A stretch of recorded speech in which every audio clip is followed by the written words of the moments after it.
Praise God. Hallelujah. Blessed morning po sa lahat. Sa ating mga kapatid in Gracefield Ministry. Thank you po sa worship experience na pinangunahan po ni Sister Maan and ni Brother Onel. Amen. Tunay nga po ang ating pagtitiwala ay sa ating Panginoon lamang at sa kanyang mga salita. Amen. Isang napakatibay po na sandigan. Amen. Hallelujah. So while waiting po, dun po sa ating mga kapatid, let's start po with a prayer. Sige po, let's pray. Father God, we thank you for this day.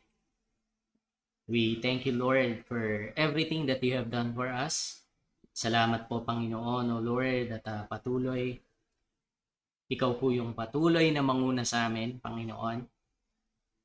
Salamat po, Lord, for living inside us and working through us, Panginoon. We pray, Lord, for the revelation of your word sa buhay ng aming mga kapatid upang kami po ay makapakinig, Panginoon, Lord, at tunay na malakaran namin, Panginoon, O God, ang iyong kalooban. Salamat po, Lord. We know that these words, Panginoon, are alive and it is inspired by the Spirit, Lord. Kaya po sa araw pong ito, Panginoon, O God, we declare, Lord, your blessing upon the lives of our brethren, Panginoon. Salamat po. This is our prayer in Jesus' name. Amen and amen. Hallelujah. So, blessed Sunday po sa lahat. No? Dun po sa mga kasama natin sa Gracefield, from Batangas, from Makati, from Tondo, from Caloocan, from Baguio, from Pampanga, from Valenzuela, from Bulacan. No? May mga kapatid din tayo sa Nueva Vizcaya, sa mga kapastoran po sa Quirino, no? Mga kaibigan po natin sa E411. Okay? So, it's a blessed Sunday. Hallelujah. We will be just continuing po yung topic natin last Sunday. And I hope and I pray po na maraming buksan sa atin ang Panginoon. No? Last week, we discussed the obedience of Christ. At nakakatawa po while studying the Word of how Jesus obeyed, napakarami pong revelation na lumabas, especially last Wednesday sa ating pong Bible study.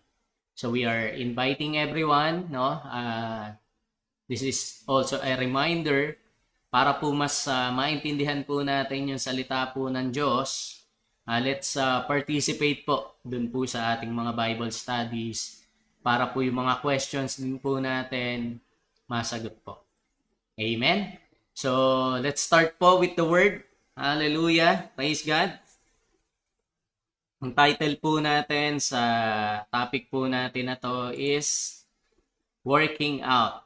Okay? So, ito po yung mga kasunod na verse, no, nung obedience of Christ sa Philippians chapter 2. Makikita po natin yung term na yan, no? Working out.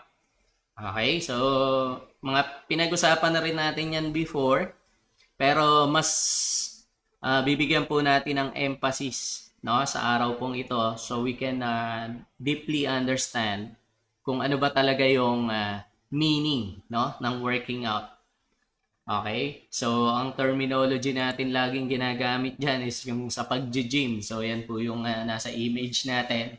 Weights, no? So, we work out, no, our own salvation. Mamaya po, nadaanan natin. Hallelujah! Praise God! So, basahin po natin yung mga text po natin sa umaga pong ito. Yan. Start po tayo ng Philippians 2:10. Sabi ko po, this is just a follow-up. So, daanan po muna natin yung ibang verse that we discussed last Sunday. Okay?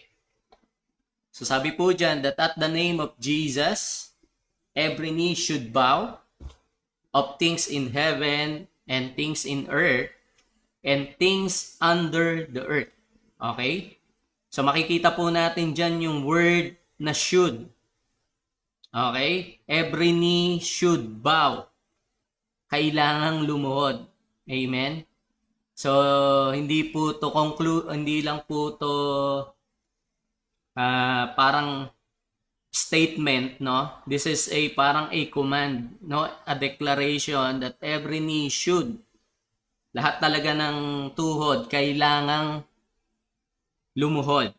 Amen? Sa pangalan ng Panginoong Jesus, because Jesus was given the name that is above every other name. Amen? Because of His obedience to the Father, binigyan po siya ng pangalan which is above every other name.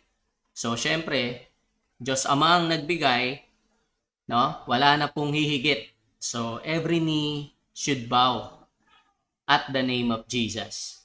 Amen? Hallelujah. Next verse. Yan. Also, and that every tongue kailangan, should confess that Jesus is Lord to the glory of God the Father. Amen? Lahat din po ng dila, no? Magsasabi or should confess that Jesus is Lord. Okay? Sometimes we think of ways, how can I glorify God? Dito po, malinaw po, no? Na makikita natin how we could glorify God. Amen? Nung binigay po sa ating Panginoong Jesus yung name above every other name, kalagay po dyan, to the glory of God the Father. Kapag daw kinonfess natin that Jesus is Lord, it glorifies the Father. Amen? Since si Jesus obeyed the Father, then binigay yung name that is above every other name. Kapag tayo po ay lumuhod sa pangalan ng Panginoong Jesus, and when we confess that Jesus Christ is Lord, it glorifies the Father. Amen? Nakakatuwa kasi kagabi, no, nakita ko yung topic ng youth, no? Ang topic nila, what makes God smile? Amen? So parang related, no? Ngayon, pinag-aaralan natin what's the will of the Father, ano yung nakaka-glorify kay God. Amen? Yun po ay i-confess natin that Jesus is Lord. We agree to what Father did to Jesus. Amen? Dahil po sa obedience ni Jesus, amen, that He humbled Himself, became a man, and died a death on the cross, binigay po sa Kanya ng Ama yung name that is above every other name. Amen po ba? Hallelujah. Now, when we agree, when we confess, no? Before, diniscuss na po natin yung meaning ng confession. It is actually agreeing to something.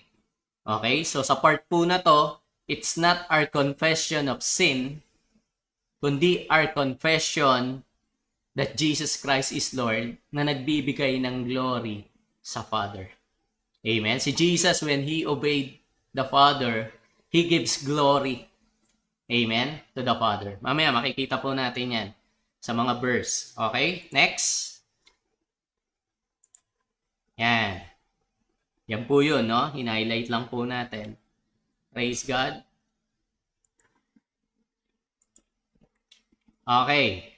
Sabi po sa John 17:4, I have glorified thee on the earth. Amen? Paano daw po glorify ni Jesus, ang Father? I have finished the work which thou gave me to do. Amen? Nung nag-obey po si Jesus at tinapos niya yung work that the Father gave Him to do, no? Na-discuss po natin yan, no, sa Bible study, and it was very powerful na nakita po natin doon na Jesus gave Himself willingly. Doon po sa will ng Father. Hindi po siya inutusan. Amen? Kumbaga, parang ganito po, no? Nung nagpaplano po ang Diyos, no? Nagmi-meeting sila, parang ganito, no? They were talking kung ano po yung dapat gawin para po ma-fulfill, amen, na matubos yung mga tao. And an idea came up, a plan came up na kailangang magkatawang tao ng ating Panginoong Jesus para tubusin yung kasalanan ng lahat ng tao. And Jesus agreed to it. Amen? Yun yung naging plano at nilagay na ni Jesus yung puso niya na gawin po yun. Amen? So grabe, no? Minsan nag-uusap kami nila Pastor John, nila Pastor Nani, parang ganito eh. Nag-meeting ang Diyos Ama, saka si Jesus and the Holy Spirit. No? Ito gagawin natin. Amen? Tapos parang yung tao sumisingit, ano po yung part namin? Okay? Parang sinabi ng Lord, relax ka lang, diyan ka lang muna. Okay? Magpaplano lang kami, then Jesus will put it to practice, then you will benefit from it. Amen? Yan, ang tanong na tao, ano po gagawin ko? Ang gagawin mo, maniwala. Manampalataya. Doon sa plano at doon sa gagawa.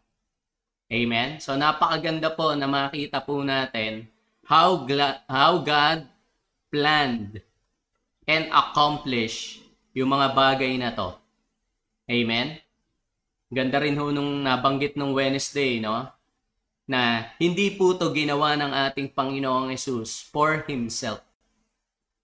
He did it for God and He did it for men. Amen?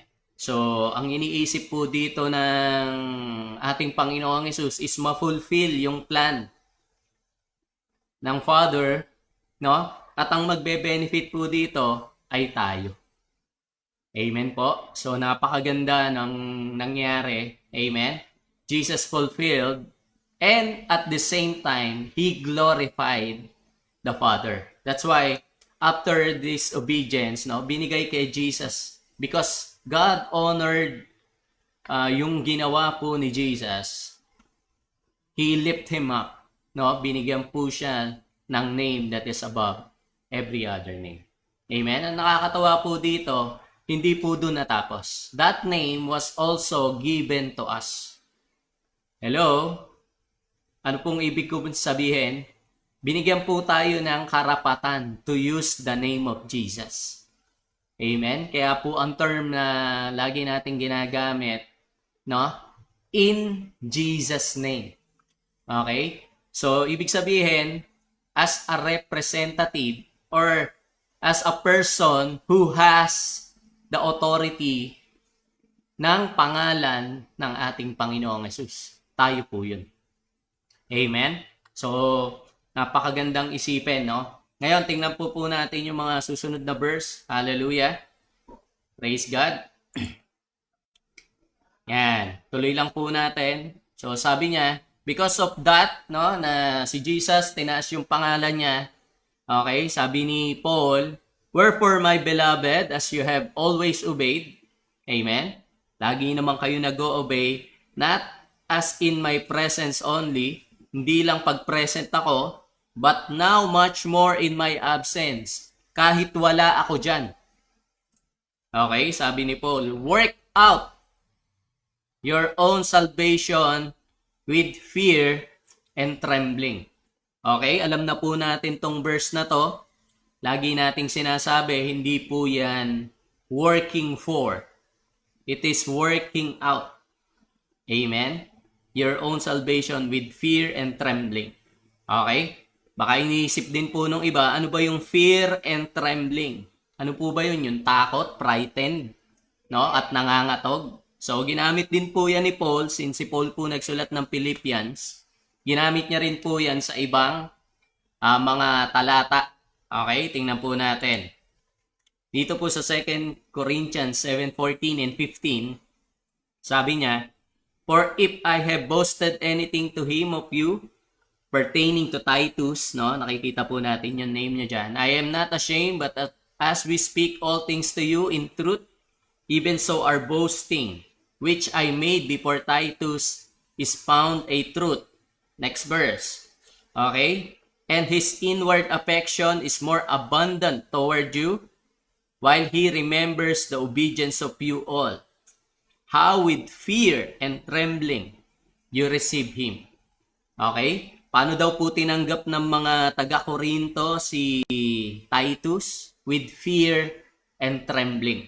Okay? Same word. Same exact words na ginamit po ni Apostle Paul sa Philippians 2:12. Okay? With fear and trembling. Ano po ibig sabihin? Dito tinanggap nila si Titus with fear and trembling. Ibig sabihin with reverence and awe, no? They are amazed kung paano kumikilos ang Lord sa buhay po ni Titus. Okay? So ganun din po dun po sa verse sa Philippians 2:12, same words ang ginamit po ni Apostle Paul. Work out your own salvation with reverence and awe. Okay? Paano po natin ngayon i-explain yun? Okay? We know that by the obedience of Christ, yun po yung diniscuss natin last week, at yun po yung mga nasa previous verses, but by the obedience of Christ, we obtain salvation. Amen? So makikita po natin mamaya, may verse dyan, God works in. Okay? So ngayon, yung salvation was already deposited in our spirit when we receive the Lord Jesus. Now, with fear, with reverence to what Jesus accomplished, with reverence to His obedience, and with we are amazed kung paano napunta sa atin tong salvation na to. Amen po ba? Grabe ho eh. Sabi nga natin, no? Yung ang Diyos ang nagplano, tapos si Jesus yung nag-fulfill, pero tayo yung nag-benefit. Amen ho ba? Wala tayong ginawa. Amen? Pero, yung na-accomplish ng ating Panginoong Jesus was deposited sa kaloob-looban po natin. So, tingnan pa po natin yung mga verse.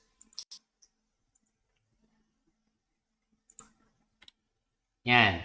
Okay? So, work out your. Okay? Tingnan po natin yung next verse. For it is God which works in you. Amen? So, dito makikita natin, no? Paano natin i-work out yung salvation with fear and trembling? God works in you. Amen? Gumawa muna si Lord in you. Amen ho ba? Grabe nga ho yan pag tinignan natin, both to will and to do of His good pleasure. Minsan pinoproblema natin no? Paano ko ba magagawa yung kalooban ng Diyos? Dito po malinaw. It is God working in you to will and to do of His good pleasure. Amen? Magagawa natin yung kalooban ng Diyos because He deposited something in our spirit. While meditating po itong mga words na to, no, I'm trying to imagine, ano ba yung nilagay ng Lord sa kaloob-looban natin that can do His works? Amen? Paano naging yung will ko na palitan? Amen? It is God who wills. Parang nilagay ng Lord yung will niya in your spirit. Amen? And that will enable you to do His works of His good pleasure. Amen? So, we all know na nasa spirito po natin yan. Amen? Ito po, magandang illustration. Okay? Spirit, soul, and body. No? Our spirit is untouchable. No? We are a tripart being. Amen? Yung spirit natin, kamukha ni Jesus. Amen? Yung soul po natin, dyan po nakalagay yung personality natin. Tapos yung body natin is the outer shell. Amen? Yung spirit, dyan po nagkaroon ng pagbabago. Yan po yung new creation. Amen? Nandyan din po yung nag-work both to will and to do. Amen po? Ngayon sabi, let's work out. Kung ano po yung nasa inside natin, in our spirit, kailangang lumabas.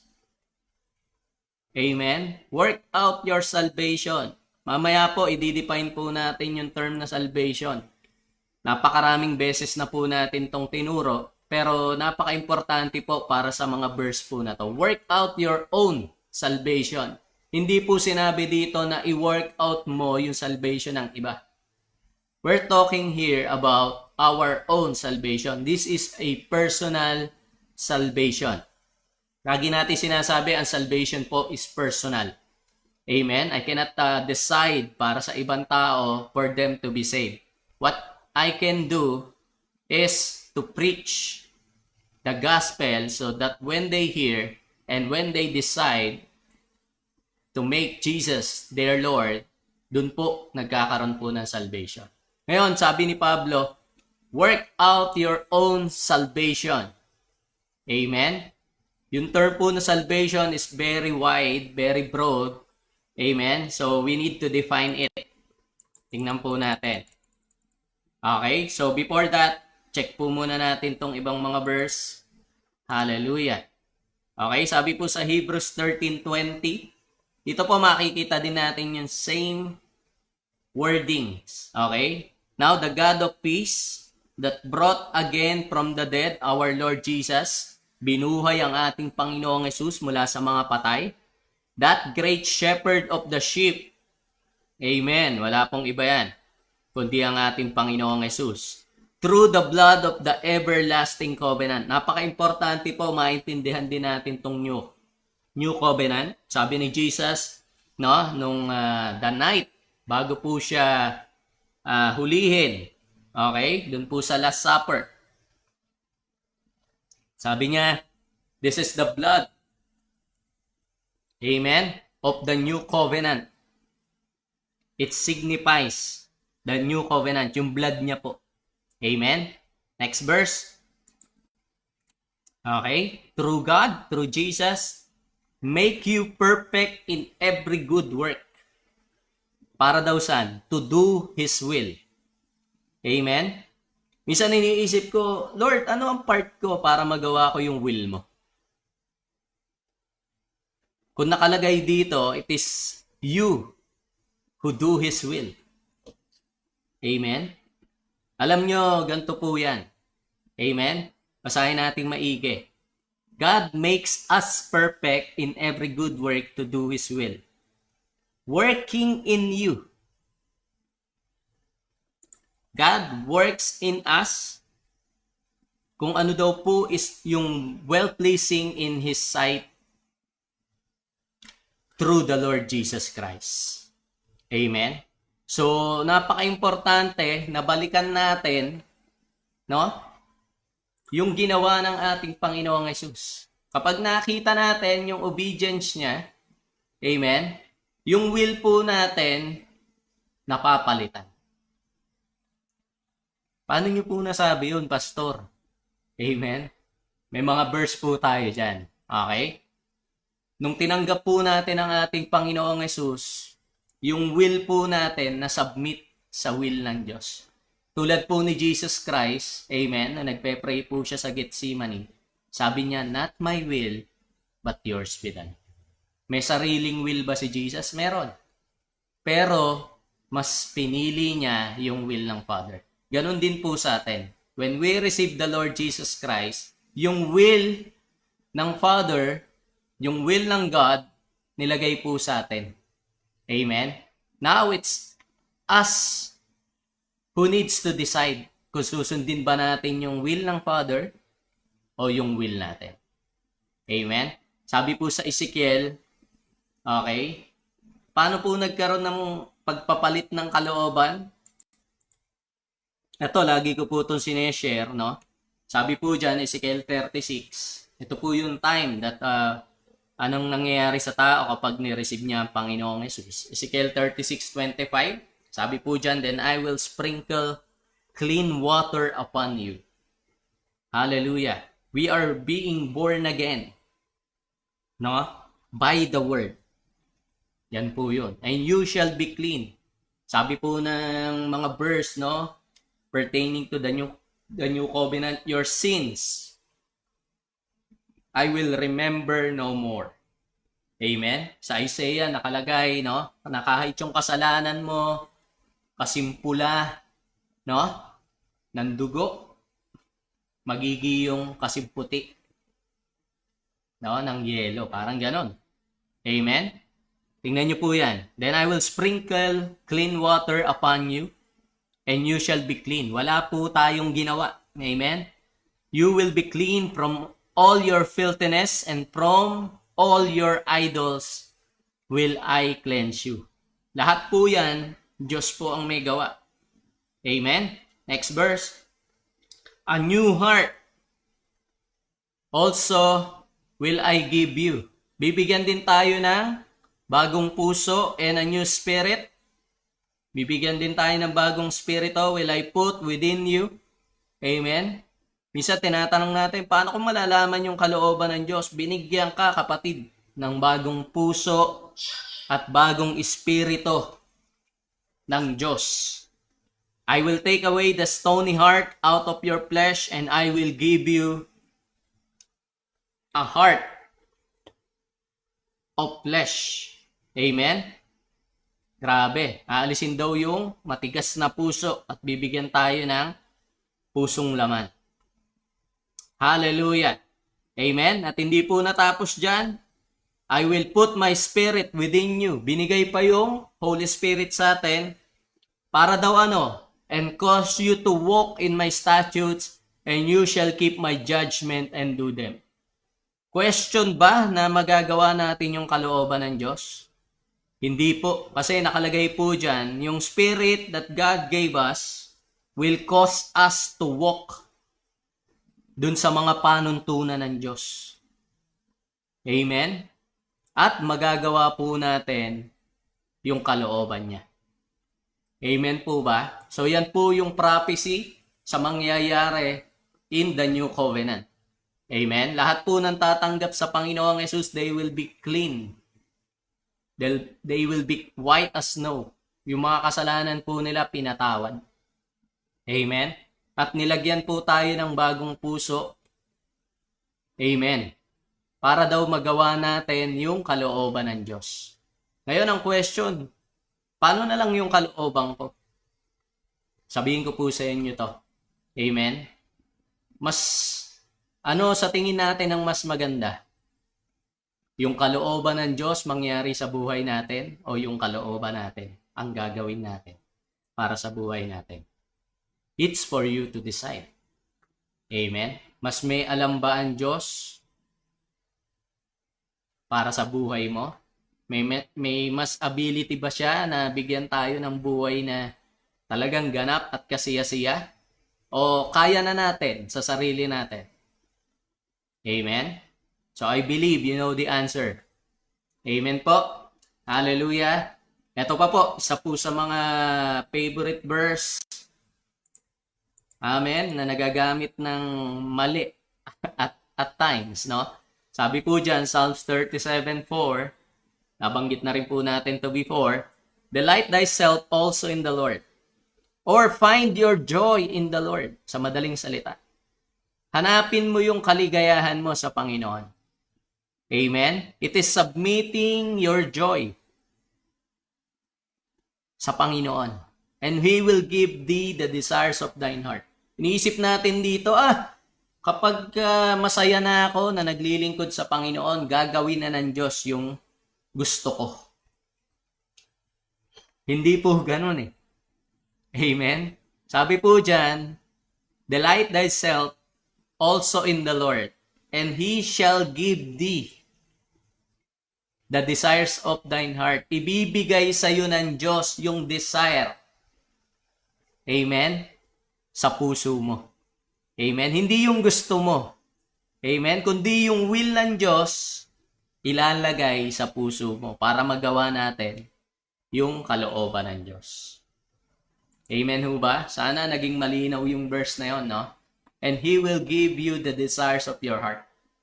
Minsan gusto nating kontrolin ng Diyos eh. Amen? Amen ho ba? Na parang, Lord, sige, maglilingkod ako sa'yo, pero bigay mo sa akin to, ha? Amen? Ito yung gusto ko. Amen po? Sometimes, ganun yung thinking natin. Sige, Lord, maglilingkod ako. Basta, eto, gawin mo sa buhay ko.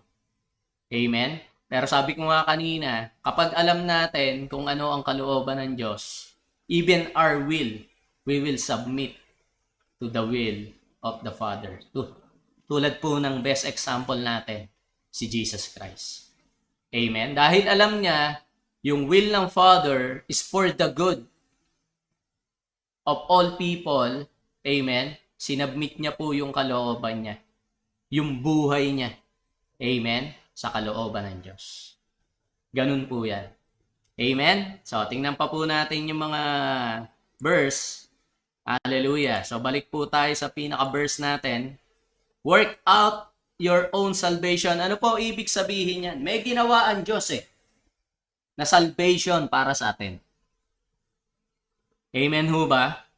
And that salvation, maraming naka-include. Tulad po ng sinabi ko kanina, napakalawak po niyan. Pag pinag-uusapan po yung word na salvation, napakalawak or napaka-broad. So, tingnan po natin yung meaning ng salvation. Hallelujah. Yan. No? Sa Greek word po, soteria. Okay?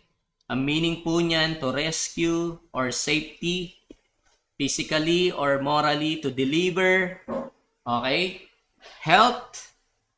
Okay? Salvation, save, saving. Okay? Tingnan din po natin yung word na save. Okay? Ang Greek word po ng word na save ay zozo. Okay? Meaning to heal, to preserve, to save, to do well, to make whole. Ngayon, lagay po natin dun sa work out your own salvation. Ito po importante. Amen? May nilagay sa atin ang Lord. Define natin by the meaning na health. May nilagay ang Lord in us na healing, preservation. Amen? We were made whole because of what Jesus did. Now we need to work that out. Paano po wino-work yung health, Pastor? Paano po wino-work out yung health? Amen? Kailangan daw po natin i-work out yung salvation. Napakalawak po ng word na salvation. Kailangan nating i-work out what's already inside us. Amen? Na mag-manifest. Amen? Sa ating pong natural. Meron din pong verse sa Hebrews, no, na labor to come into rest. Sipin nyo yun, pahinga tapos labor, parang conflicting. Amen? Ngayon po, pag naintindihan natin, bakit ganito po ka-importante ito? Pag naintindihan natin yung obedience of Christ, amen, it should give us rest. Dapat po nagdadala ito ng kapahingahan. Bakit po? Kasi everything was already settled because of the obedience of Christ. Lahat po napunta sa atin because of Christ's obedience. Amen? So kapag alam mo that you don't need to do anything, kundi mag-trust, mag-rest, ibig sabihin po ng rest ganito Amen? Halimbawa po, naglagay ako ng baso sa ibabaw ng lamesa. Ibig sabihin po, pinutures ko yung baso doon sa lamesa. Hindi po pahinga ang ibig sabihin. Yes, sa Tagalog siguro pahinga yung ibang tawag dito, translation. Pero ibig sabihin po ng rest is parang nakatayo or matibay. Amen? Nakasandig, nakasalig, nakarest. Amen? Tulad po nung baso na nakarest dun sa table, it is unmovable. Amen? Sabi po ng isang preacher, no, nakilala po natin, si Andrew Wommack, ang problema po ng Christianity is not faith, kundi unbelief. Hello? Tulad po nung laboring to come into rest. Bakit po kailangan mag-labor to come into rest? Bakit kailangan i-work out your salvation? Because there are so many unbelief sa buhay po natin. Hello? Amen? We have faith, but we also have unbelief. Amen? Tulad po nung nakalagay doon, work out your salvation, work out your healing. Halimbawa, amen? Kapag nararamdaman pa lang natin in the natural na may sakit tayo, dumarating kaagad sa kaisipan natin that we are not healed. That's unbelief. Amen? So we need to work out what's already inside us, yung healing. Amen? Para po siya ay mag-manifest sa labas. Amen? We need to remove unbelief para po yung faith ang mangyari. Yung faith po ang nag-connect ng mga bagay in our spirit papunta sa manifestation. Amen po. Pero nahihinder po ng unbelief. Amen? Lagi po natin yung pinag-uusapan. Ngayon, paano po ba dumating yung mga unbelief sa buhay natin? Amen? Pag-usapan po natin. Amen? We are healed, we are preserved, we are made whole, all because of the obedience of Christ. Amen? Ngayon, paano nagkaroon ng unbelief sa buhay po natin? Napakalinaw po nito. Tingnan natin. Okay? Sabi po sa Romans 12:1 and 2. Okay? I beseech you therefore, brethren, by the mercies of God, that you present your bodies a living sacrifice, wholly acceptable unto God, which is your reasonable service. Amen? So, in-explain na po natin yan before. Yung present po dyan is lumapit lang po tayo sa Diyos. Sabihin natin, Lord, we're here. Okay? Amen? You are a holy, you are acceptable already unto God. You don't need to work for it. Amen? Ang gagawin mo lang is to be present. Amen? Verse 2, ito po. And be not conformed to this world. Hallelujah. Amen? Some of us, ang thinking po natin, conform sa pattern ng mundong ito. Amen? May terminology po tayo dyan. Do not be formed by the world. Amen? Do not let the world shape you. Wag daw po nating hayaan na ang mundong ito ang magmolde sa atin. Amen po ba? Nakakalungkot po isipin sometimes, what the Bible consider as evil, sometimes po sa panahon natin, tinatawag na yan na good. Amen?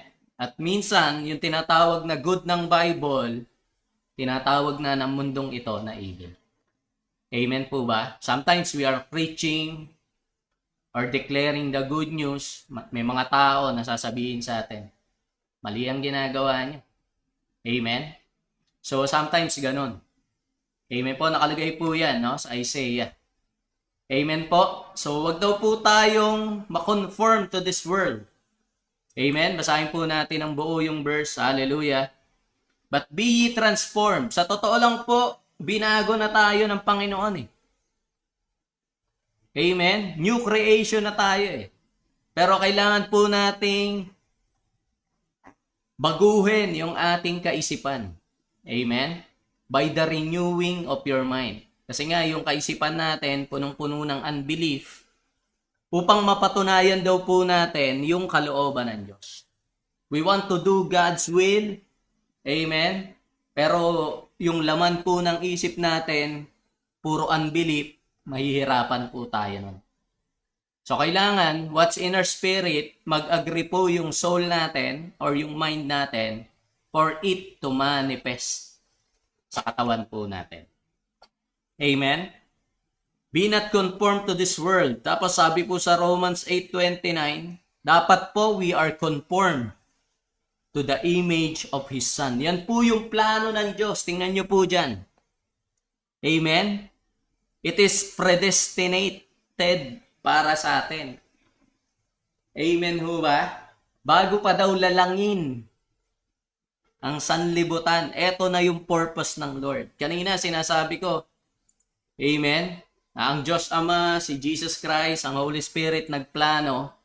Ito po yung plano. Amen? Kikwento ko po sa inyo. Okay? Nagplano po ang Diyos, ang ating Panginoong Hesus at ang Holy Spirit. Amen? Ang plano ganito, magkakatawang tao ang ating Panginoong Hesus. He will die to redeem us from all our sins. Amen? Yun po yung obedience of Christ. Bubuhayin siyang muli mula sa mga patay. Tapos, amen, lahat ng maniniwala sa Kanya, amen, magiging katulad niya.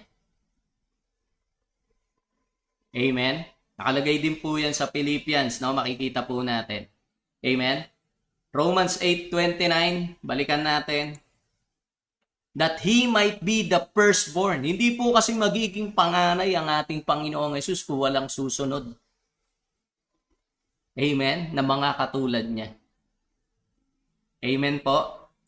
So grabe ang plano ng Lord, no? Amen? Gusto nating gawin ang kalooban ng Diyos, ganito po ang ginawa ng Diyos. Nagkatawang tao si Jesus Christ, namatay, nabuhay, tapos yung spirito natin na patay, when we believe the Lord Jesus, nabuhay. Amen? So yung mga preachings po natin before, amen, ginawa po tayong katulad ng Panginoong Hesus. Ang Diyos po, Espiritu, sabi sa John 4:24. Amen. Ngayon, tayo, para makarelate po tayo sa Diyos, ginawa din tayong katulad ng Diyos. Amen. We are a spirit being. Ginawa tayong spiritual na nilalang. Amen. Yun po yung born again experience. Amen. Sabi po sa John chapter 3, yung pinanganak sa laman ay laman nga, yung pinanganak sa espiritu ay espiritu nga. Amen. So, nung na-born again ka, amen, something happened. Amen. Naging spiritual ka. Something inside you came to life. Amen. May pinanganak inside you, and that was you in the Spirit. Kaya yung topic ni Pastor John, the new creation you. Spirito ka, kapatid. Amen? Maaring iniisip nyo, tama ba yung term na espiritu ko or may espiritu lang ako? Hindi po. Ang totoong pagkatao mo ay espiritu. Meron ka lang soul at nakatira ka lang sa katawan. Yun po ang totoong ikaw. Amen? Sabi, yung nakipag-isa kay Kristo is one spirit with Him. Yung spirito mo is kamukhang kamuka ng Panginoong Hesus. Kaya po siya tinawag na panganay. Kasi may mga sumunod na katulad niya. Amen po. Yun po yung sinasabi sa verse natin. Hallelujah. Amen. So, basahin pa po natin yung mga susunod. Ito po ang ganda. Okay? Na pag-aralan na rin po natin to before. Balikan po natin. 1 Peter 1:9 pababa. Receiving the end of your faith, even the salvation of your souls. Okay. Of which salvation the prophets have inquired and searched diligently. Yung salvation po na tinanggap mo, yung mga propeta ng Old Testament, hinanap po nila yan. Amen? And then they prophesied of the grace that should come unto you. Wow! Amen? Yung mga propeta in the Old Testament, alam nila may grace na darating sa atin. Na mga mananampalataya. Hallelujah. Next, searching what or what manner of time the Spirit of Christ which was in them did signify. Amen? Sila po may espiritu rin, pero external po yun. Amen. Hallelujah. Through the power of the Spirit, nag-prophesy po sila. Amen? Sabi po dyan, when it testified beforehand. Kasi po, prophecy. No? Before. Amen? Alin daw po? Yung suffering ni Jesus. Hallelujah. Yun po yung obedience ni Christ. He suffered for all of us. Amen? Pero hindi po doon natapos. Sabi po dyan, and the glory that should follow. Amen. Kung may katabi ka ngayon sa tahanan mo, sabihin mo, may glory that will follow the obedience of Christ. Amen? At yung glory na yon, sasabihin ko po sa inyo, nasa sa inyo. Hallelujah. Amen? Okay, so yung mga prophet na yon, nag-prophesy, nakalagay po dyan, for whom unto whom it was revealed, ni-reveal sa kanila, pero not unto themselves, but to us. They did minister the things, amen, which are now reported unto you by them that have preached the gospel. So napaka-importante po na binabalita po to, mga kapatid. Amen ho ba? Sila nag-prophesy na may grace na darating. Amen? After ng obedience ni Christ, may glory na darating. Amen? Because of the obedience of Christ, dumating po yung biyaya sa lahat ng tao. At hindi po doon natapos, may glory after nung suffering ni Christ na yun. Amen? At lahat po ng believer tumanggap po ng glory na yun. Amen? Nasa sa inyo po yun. Yun po yung pinag-aaralan natin kanina. Amen? Works in you. Amen? To do the will of the Father. Hallelujah. Next verse. Ito po. Paano ko nasabi na yung glory nasa inyo? Sabi po ni Apostle Paul sa Colossians, this mystery which was hidden from ages and from generation, but now is made manifest to His saints. Time pa lang ni Pablo, sinabi niya na to. That was 2,000 years ago, more or less. Amen? Hallelujah. Ito daw po ay misteryo na natago, natakpan. Amen? Pero ngayon daw po, tingnan nyo, Colossians 1:27, to whom God would make known what is the riches of the glory of this mystery among the Gentiles. Alin daw po yun? Which is Christ in you, the hope of glory. Amen ho ba? Yung Kristo po na nasa sa inyo, yan po ang nagdala ng glory. Amen? When Christ obeyed, may glory afterwards. Ano po yung glory na yan? Na si Jesus Christ manahan sa atin. At marami ang maging katulad ng ating Panginoong Hesus. Kaya po siya naging firstborn. Amen? Hallelujah. Kaya ang tawag sa atin ni Jesus Christ, brethren. No? Nakalagay po sa Hebrews yan, mga kapatid. Kasi po, siya po yung panganay. Siya po yung nauna. At tayo po, bilang mga mananampalataya ng ating Panginoong Hesus, katulad po natin ang Panginoon. Amen? So, marami siguro nag-iisip, paano yun? Kung ano si Jesus, yun din tayo. Amen? Ganito po. Okay? Kung paano si Jesus, nandito siya nung siya po ay nandito sa mundo, ganun din po tayo ngayon.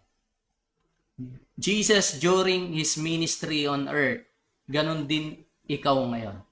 Bakit po? Napag-aralan natin yan, no? Sa Bible study. Hinubad po kasi ni Jesus yung pagka-Diyos niya at namuhay siya bilang tao. Amen? Pero makikita natin yung ministry, yung power, amen, yung glory, dala-dala ng ating Panginoong Hesus. Amen po ba? Ganon din sa atin, mga kapatid. The Bible also tells us na Jesus was anointed by the Spirit. Amen ho ba? Nanahan din sa kanya ang Santong Espiritu nung siya po ay binautismohan. Diba? Alam natin yung story, yung Espiritu po na korting kalapate, nanahan kay Jesus. Ganon din po yun nangyari sa atin. Amen? When we receive the baptism of the Holy Spirit. Amen po? Maalala niyo po, yung mga disciples sa upper room. Amen? Sila po ay nabaptize ng Holy Spirit. Meron daw pong mga apoy. Amen? Na korting dila na nanahan sa bawat isa sa kanila. Lahat po ng Kristiyano is capable of receiving the baptism of the Holy Spirit. Amen po ba? Yes, we have the Spirit, but the baptism is another experience. To be indwelled, amen? To be submerged in the power of the Holy Spirit. Amen po? You are also anointed by the Holy Spirit. Nakalagay po yan sa Bible. Amen po ba? Hallelujah. So hopefully, naging malinaw po sa inyo, no? Yung purpose ng pag-indwell sa atin ng Panginoong Hesus Tulad po nung ginawa niya, no? His meat is to do the Father's will. Amen? At tayo din po, because we receive the Spirit, yun po yung nag-i-enable sa atin to will and to do according to His good pleasure. Amen po? Yung Spirito mo, kapatid, ang ninanasa niyan ay gawin ang kalooban ng ating Ama na nasa langit. Hallelujah. Amen? Kung paano si Jesus dito sa ministry niya sa earth, no, pinakilala niya ang Ama, ikaw din, anak ka ng Diyos. Amen? Yung identity ni Jesus Christ as the Son of God, tayo din po bilang mga mananampalataya, we were given the right to become sons of God. Amen? At nakakatuwa po yung Holy Spirit continuously confirms with our spirit that we are the sons of God. Kung maririnig lang po natin yung tinig ng Santong Espiritu, laging ang sinasabi niyan, anak ka ng Diyos. Every minute, every second ng buhay mo. Kung paano si Jesus, anak ng Diyos, ikaw din, anak ka ng Diyos. Amen po. Hallelujah. So, sometimes may question tayo, ano na ang kalooban ng Diyos para sa buhay ko? Simple lang po. Going back to the verse, no? Ang plano po ng Lord para sa iyo is to be conformed to the image of His Son. Amen? Paano yun? Amen? Hindi na ba ako mag-aasawa? Hindi na ba ako magbi-business? Hindi na ba ako magtatrabaho, mag-aaral, magmi-ministry? You can do all those things while being conformed to the image of His Son. Amen? You are married that you are conformed to the image of His Son. May asawa ka and you are conformed to the image of His Son. Nagbi-business ka, amen? Conform ka pa rin sa image of His Son. Nagwo-work ka, conform ka to the image of His Son. Nag-aaral ka, conform ka to the image of His Son. Nagmi-ministry ka, conform ka sa image of His Son. Amen? Parang ang bottom line po natin, whatever you do, do it all for the glory of God. Amen po? And what glorifies the Father? Alam na po natin yun. Yung obedience ni Christ. Amen po? So, babalik at babalik po tayo doon sa obedience ni Christ. Amen? Whatever you do it all for the glory of God. Nagbi-business ka man. Amen? Nag-aasawa ka man. Amen? Nagtatrabaho ka man. Nag-aaral ka man. Amen? Whatever you are doing. Amen? Dahil conform ka sa image of Jesus. Amen? You glorify the Father. Amen po. So, yun po ang pinaka-general na sagot natin kung ano ang plano ng Lord sa buhay natin. Ever since the beginning of time, yun na po ang plano ng Diyos. At na-fulfill po yun through Jesus. At nangyari po sa atin yun when we receive Jesus as our Lord and Savior. Amen po. Napakagandang plano ng Diyos at perfect po ang pagkaalatag. All we have to do is believe and receive and accept kung ano po yung plano ng Lord para sa buhay po natin. Amen po. Hallelujah. Thank you, Jesus. Amen. So, salamat po for joining us this morning. Dito na lang po siguro ako magtatapos. Okay? For those people po na first time po na nakapakinig ng salita po ng Diyos and you want to be part of this plan ng Diyos sa buhay mo, all you have to do is believe in your heart and declare in your mouth that Jesus is Lord. Amen? Yun po yung nakalagay sa Bible.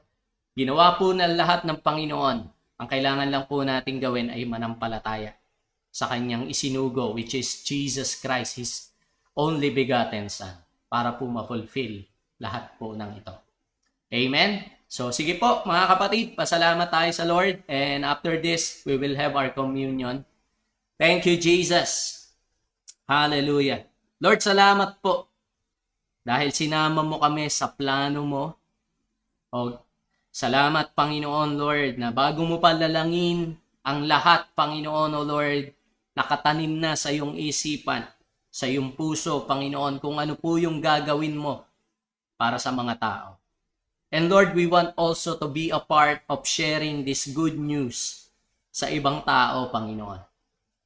Some people may not understand, Panginoon Lord, yung plano mo na to and how it was fulfilled by our Lord Jesus and how we can be partakers of this great grace, Lord, na ibinigay mo, Panginoon. Tulungan nyo kami, Lord, and we thank you for the Holy Spirit's anointing in our lives that we can share, Panginoon, O God, yung mabuting balita na ito na malinaw upang maintindihan po ng mga tao. Salamat po, Lord, and I pray for those people, Lord, na ngayon lang din po nakapakinig ng iyong mga salita, Panginoon. Patuloy, Lord, we believe that you have spoken unto them, Panginoon, O Lord. Simple lang po yung inihahandog mo na kaligtasan na tinanaw ng mga propeta nung lumang panahon, Panginoon. Very simple yung kaligtasan that you offered, Panginoon.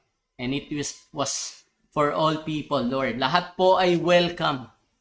So kung ikaw, kapatid, bago ka, you are welcome in the family of God. God wants you to be included in that plan. God wants you to become part of His family. Sabihin mo lang to sa iyong puso, Panginoong Jesus, nananampalataya ako sa mga oras na ito because of your obedience to the Father.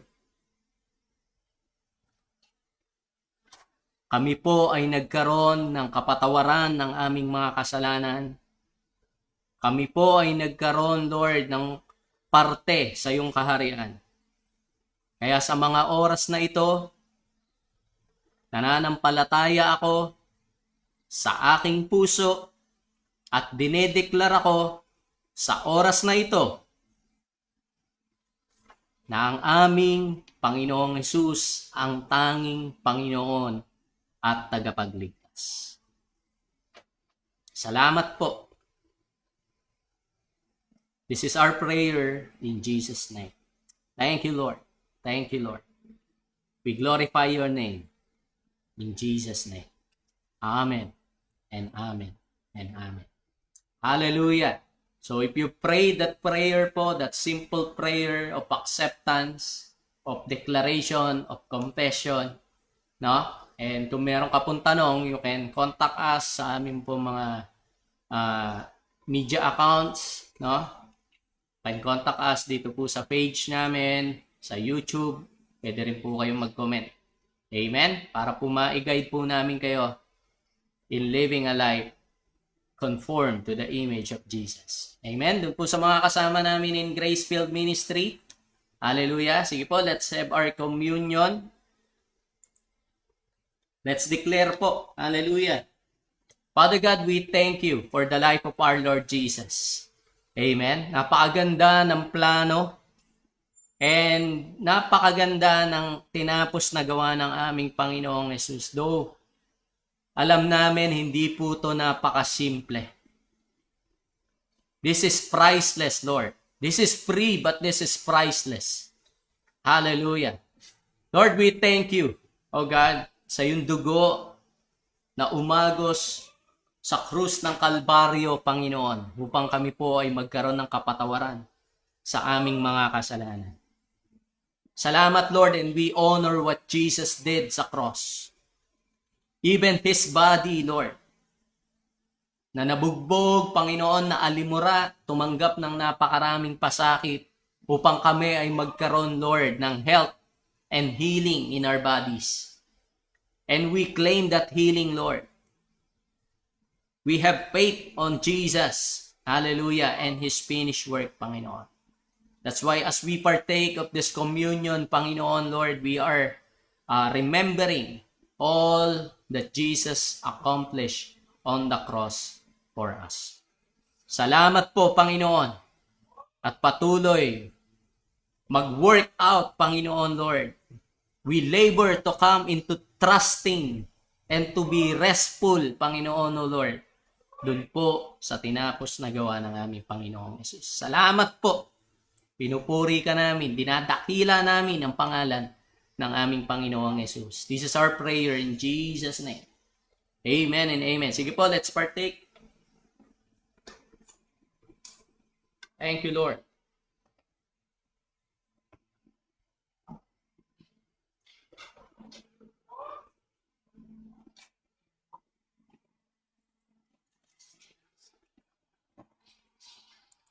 Praise God. Hallelujah. So, salamat pong muli for joining us this morning. We are declaring blessing po sa inyong mga tahanan, no? This is a blessed day para sa ating lahat. And we thank you na sa inyo pong pag-tune in. Salamat po sa aming mga kapatid in Gracefield Ministry at sa lahat po na mga kaibigan po namin, nakilala, kapamilya that listen to this on live stream po. God bless po and have a blessed day sa inyo pong lahat. Thank you po.